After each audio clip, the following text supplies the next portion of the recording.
In the cabin, this is the starboard side of the saloon area, and I'm going to be ripping all of this out. You can see behind here in the storage compartments is this carpeting, which I don't like. I'm going to be tearing that out. And then I'm going to probably bring this area back in right here, but I'm going to be tearing out the top area and leave that open. I really don't need that much storage. You can see I've actually already done this to the port side. Just tore it all out several months ago, actually. Pretty easy, it's non-structural, so I was able to tear it all out, rip that carpeting out, and I can start new. One thing I don't really like about this seating area as it is the forward part here gives about 26 inches of seating space, and I'm going to be adding cushions there as well. But if you move aft, then it only allows 23 inches of space. What I'm going to do is I'm going to recess this backboard here. I've got a few inches behind it, so I'm going to make it 26 inches all the way up and down.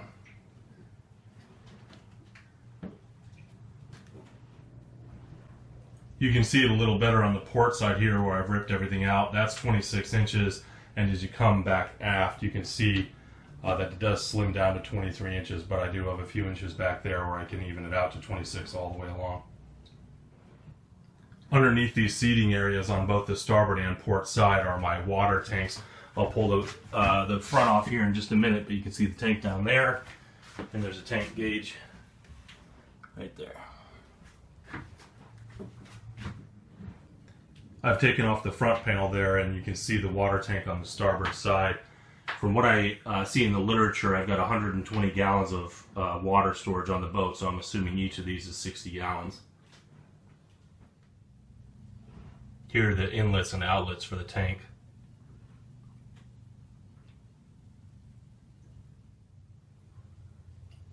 When I started doing this project, I assumed that the floorboards stopped at that front panel there, but it looks like the floorboards actually extend all the way inside the tank area. So before I start doing any reconstruction on the top side of this, I'm probably going to have to rip the floor out, clean out the bilge area down below, reinforce everything, and redo the floors. So I've opened up both sides, and I have both the starboard and the port tanks showing here. I'm going to have these tanks cleaned, and ultimately I'm going to end up replumbing the entire water system. This whole saloon area is going to turn out to be a pretty big project. Between the flooring here, the freshwater tanks and the freshwater plumbing system, and everything on the top side, to include rebuilding this area, I think I got a lot of work ahead of me.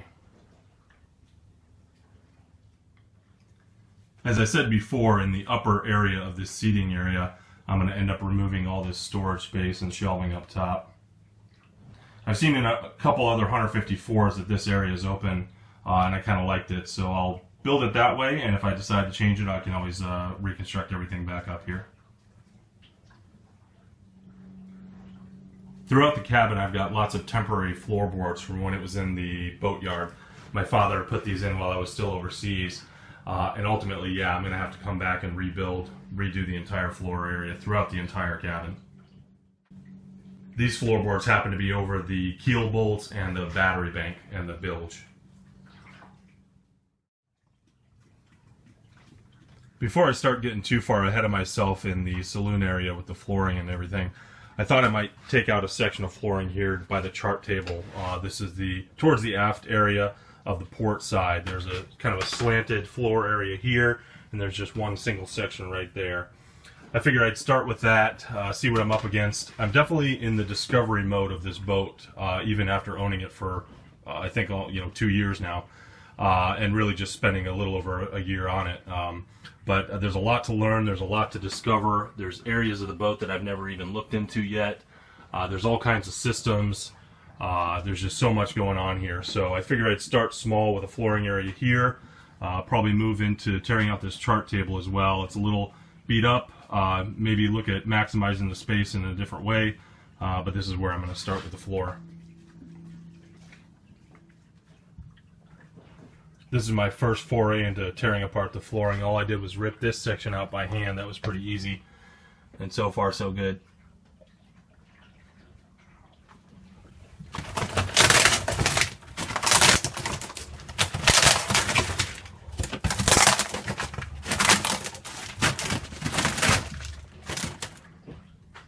When I bought this boat, I knew that there was some water damage inside the cabin because the boat had taken on some water, and that's why they got rid of it. So you can see the floor is pretty easy to tear up right now. The flooring throughout the boat looks to be marine grade plywood or teak plywood, fairly thick in some places actually, with some sort of teak or teak-like laminate on top.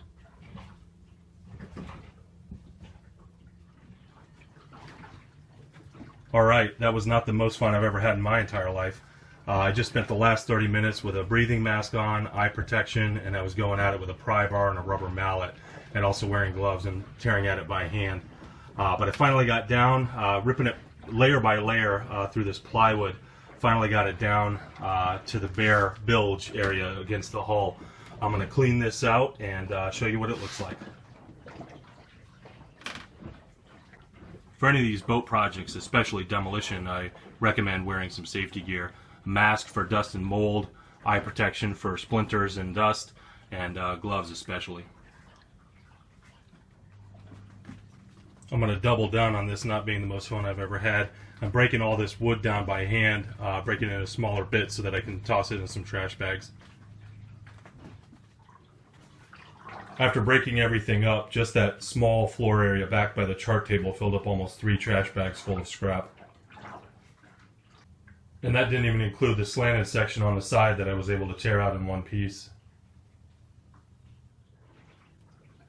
Alright, it's dustbuster time, but unfortunately I don't have my dustbuster on board today. So, when I bought the boat, I originally wanted to do this anyways. I wanted to tear out the interior and I wanted to break everything all the way down to the bare hull. So that's where I am now. I'm going to come back and clean this up, get all the dust out there. I'm ultimately going to sand everything down lightly and then put bilge paint all along here to protect it.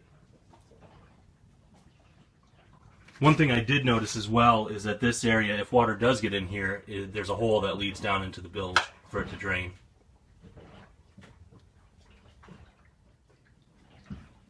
So I've done a lot of work today and it's pretty hot and humid outside, so I'm going to leave tearing out this chart table for another day.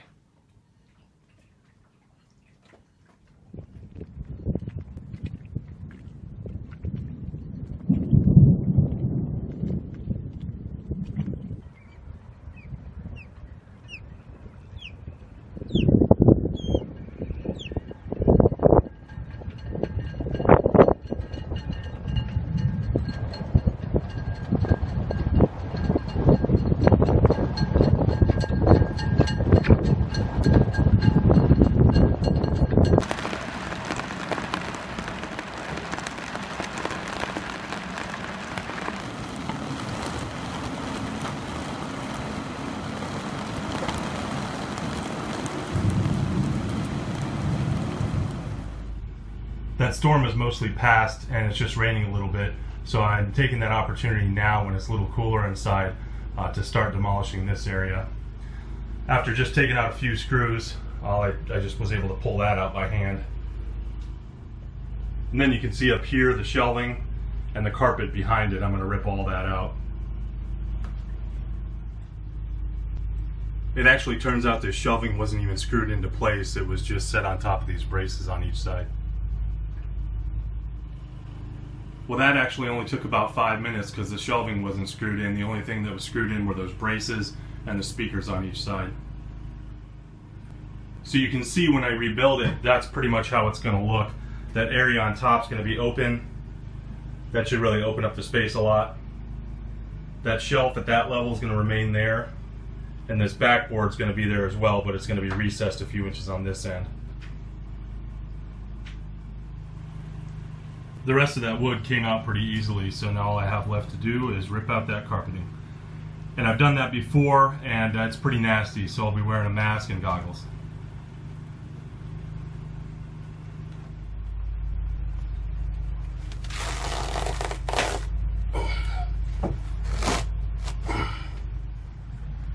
Contrary to what you might think, and frankly what I thought, this carpeting doesn't come off in one sheet with one pull. I've been pulling sections of it, taking the leading edge with the only pliers I have on board, which are those needle nose pliers, pulling that leading edge away in different places and then cutting away at it with the jackknife. It's not fun, it's taken a lot of time, but I'll get her done. I pretty much gave up on this project last night because it was getting pretty late, but then this morning I did find my channel locks on board, so that's making it a little bit easier. So I finished ripping all that carpeting out of the starboard side there. Finding those channel locks was key. I tried about 12 different methods of ripping that carpet out, but the channel locks were the best by far. That last bit only took me about 15 minutes. You can see all the carpet I ripped out there. As I do these projects, and especially demolition projects, I end up tearing out a bunch of junk that I can remove from the boat. This is my latest haul. I'll try to save some of the wood from this project, from those boards that were up in the starboard area there. I can reuse some of those for future projects and maybe even to rebuild what was there. But I'm glad to be done with this project for now, or at least this stage, and I can move on to some other things. I've been away from the boat for a few weeks, so I wanted to run my engine and make sure the strainer was doing just fine. Everything looks okay before I start it, so we'll see how it goes when we run the engine.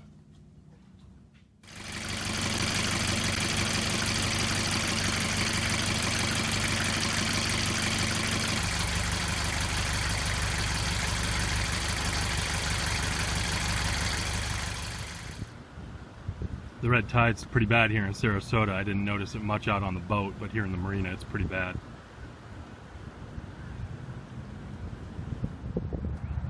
There are just thousands and thousands of dead fish floating everywhere.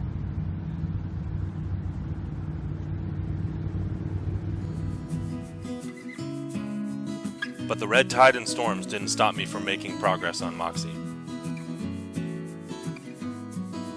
Be sure to subscribe for more updates, and thanks for watching.